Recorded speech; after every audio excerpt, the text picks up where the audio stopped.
नमस्कार, सखोल न्यूजमध्ये आपलं स्वागत. पाहूयात आजच्या ठळक घडामोडी. आगामी विधानसभा निवडणुकांच्या पार्श्वभूमीवर प्रत्येक विधानसभा मतदारसंघासाठी काँग्रेस सेवा दलाच्या वतीनं निरीक्षकांच्या नेमणुकासंदर्भात तसंच नवीन पदाधिकाऱ्यांच्या निवडी करण्यासाठी आज काँग्रेस भवनमध्ये काँग्रेस सेवा दलाच्या पदाधिकाऱ्यांची बैठक पार पडली आहे. यावेळी जिल्हाध्यक्ष अजित ढोले, कार्याध्यक्ष सुरेश घारगे यांच्यासह पदाधिकारी आणि कार्यकर्ते उपस्थित होते.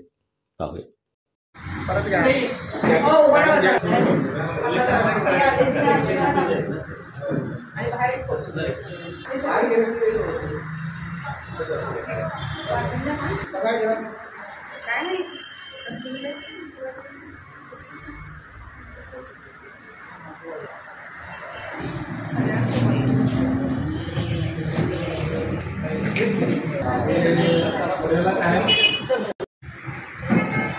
आज सांगली जिल्हा काँग्रेस सेवा दलाची बैठक पार पडली.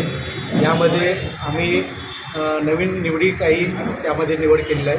तसेच राजकोट येथे जे आमचे पदाधिकारी तिथं राजकोटला गेले होते त्या 7 लोकांचा सत्कार इथं आज आम्ही संपन्न केला.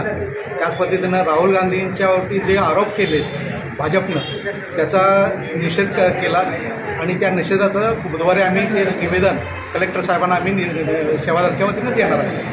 आणि विधानसभा निवडणुकीच्या संदर्भात प्रत्येक विधानसभा वाईज 8 विधानसभा सांगली जिल्ह्यामध्ये आहेत. त्या 8 विधानसभेचे सर्व निरीक्षक आम्ही नेमणूक करीत आहोत आणि त्या पद्धतीनं प्रत्येक तळागाळातील कार्यकर्त्यापर्यंत पोहोचणे, जनतेपर्यंत पोहोचवण्यासाठी आम्ही जिल्हा परिषद मतदारसंघ वाईज प्रत्येक जिल्हा परिषद मतदारसंघ वाईज अशी बैठका घेणार आहोत आणि सेवादल वाढवणार आहे. त्या पद्धतीनं सेवादल आणि काँग्रेस हा विचार लोकांपर्यंत पोहोचवणार आहे आणि येणाऱ्या विधानसभेमध्ये काँग्रेसचे जे उमेदवार आहेत किंवा महाविकास आघाडीचे उमेदवार आहेत हे जास्तीत जास्त निवडून आणण्यासाठी सेवादल तत्पर राहणार आहे. हे याच्या बैठकीमध्ये आम्ही सगळ्यांना सांगितलेलं आहे.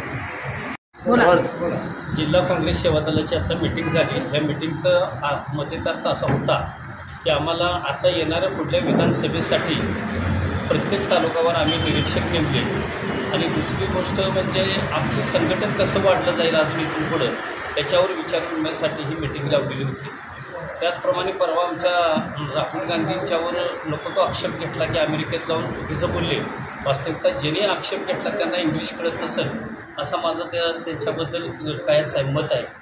कारण राहुल गांधी त्या उद्देशानं बोलले नसताना सुद्धा ह्या भाजपला कुठलाच मार्ग नसताना काहीतरी लावून आमच्या काँग्रेस पक्षाच्या नेत्यांना बदनाम करायचा हा त्यांचा उद्देश आहे. त्यासाठी आम्ही कलेक्टर ऑफिसला असं पत्र देणार आहे की त्यांचा आम्ही धिक्कार करणार आहे की चुकीचे वागल्यामुळे. आणि बाकीचं आता आमच्या बाकीच्या सगळ्यांच्या निवड झाल्या आणि राजकोटला जी लोकांची साथ दिली होती त्यांची आम्ही सत्कार घेतली. सांगली जिल्ह्यातले जे काँग्रेसचे पदाधिकारी मोठमोठे नेते आहेत त्यांच्याकडून सेवा दलाच्या कार्यकर्त्यांना डावलं जाते का? त्यांचे हे होते का? असं काय नाही. सांगली जिल्ह्यात आता सेवा दल आता स्पीडला आहे, सगळ्यात जास्त स्पीडला आहे, सक्रिय आहे आणि तळागाळात काम करणारी ही सेवा दलाची टीम आहे. त्याच्यामुळे त्यांनी आम्हाला डावललं असं आम्ही म्हणू शकत नाही. भविष्यात ह्याचा विचार होईल. आता आमच्या हातात सत्ताच नाही तर डावलून घेतलं जवळ कसं म्हणायचं. तरीसुद्धा आमची विचारपूस ही केली जाते. दुर्लक्ष होतंय. दुर्लक्ष होतंय सेवा दलाकडे? नाही, दुर्लक्ष नाही. सेवा दलाकडे त्यांचं लक्ष आहे. विश्वजित कदम स्वतःहून जातीवनं किंवा विशालदादा पाटील या दोघांचंही आमच्यावर लक्ष आहे आणि इथून पुढच्या काळात आम्हाला फार मोठं प्राधान्य द्यायचं असं त्यांनी निर्णय घेतला आहे. कारण सेवा दल हा काँग्रेस पक्षाचा मूळ पाया आहे आणि तो मूळ पाया आम्ही विसरू शकत नाही असं दोघांचंही मत आहे. सन्माननीय विश्वजितदादा कदम आणि विशाल पाटील यांचं मत आहे. त्यामुळे भविष्यात फार मोठं सेवा दल होईल असं माझी मनोकामना आहे.